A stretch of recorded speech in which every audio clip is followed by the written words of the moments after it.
প্রশাসনের আমি ব্যবস্থা চাই। আর যারা অন্য পুরুষের হাত ধরাই দিছে, এটা আমার শ্বশুর বাড়ির লোকের জড়িত ছাড়া তো আর এই ঘটনাটা হয়েছে না। আমি এই ঘটনাটা প্রশাসনের মাধ্যমে সঠিক বিচার চাই।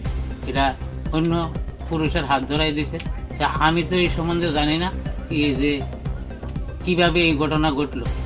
এটা তারা আইনগতভাবে যদি এটা সঠিক বিচার আমার হয়, এটা কখন এটাও আমি দরকার বৈধ আইনের ব্যবস্থা আমি নিতে বাধ্য।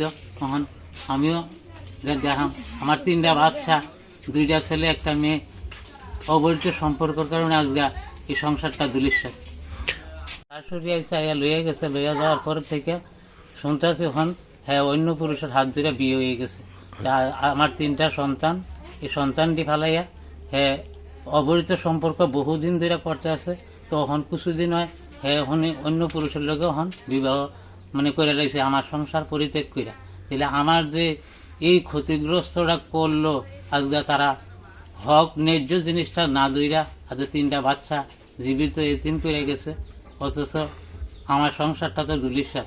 যে অবস্থা করলো তারা, আসলে কর্মকাণ্ডটা কি ঠিক? আইনগতভাবে আমি সঠিক বিচার চাই, আইনগতভাবে যাতে আমার সঠিক পূর্ণ বিচার করে দেয়। এটা অপরাধরা কার, এটা আমি চাই আর কি আইনের কাছে।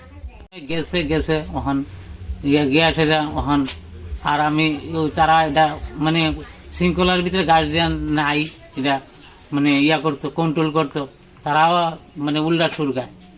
তারা গার্জিয়ান সঠিক হইলে তো আচ্ছা 3টা বাচ্চা এখন খালে দিয়া মা থাকতে পারে না শ্বশুর বাড়িতে।